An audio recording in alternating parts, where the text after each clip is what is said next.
మరి హైడ్రా ప్రభావం ఉంటుందా ఈ ఎన్నికల్లో? అది హైడ్రాపు అనేది ఉండే, మరి ఉందా లేదని తెలియదు. అందులో కూడా సున్నం చెరువు అనేది ఇప్పుడు ఇట్లా మొత్తం తీస్తున్నారు. అది కూడా చాలా వరకు పొడిగా పోయింది. అసలు దాని మీద కూడా కొన్ని ఇల్లు కూడా కట్టుకున్నారు.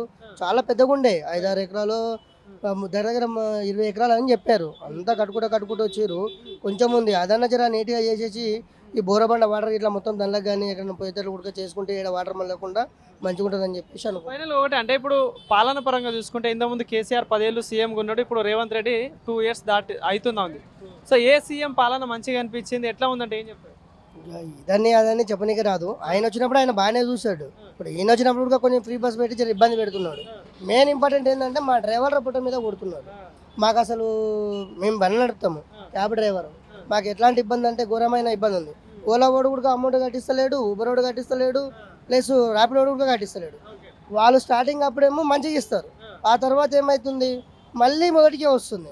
ఈ ఓలా ఎవరైతే ఉంటారో, ఊబర్ ఎవరైతే ఉంటారో, ర్యాపిడ్ వాళ్ళు ఎవరైతే ఉంటారో దాని కూడా కోసుకోవాలి. కానీ ప్రభుత్వం అనేది ఈ ప్రభుత్వం వచ్చినా ఆ ప్రభుత్వం వచ్చినా ఏ ప్రభుత్వం వచ్చినా మంచి చేయాలనే కోరుకుంటుంది.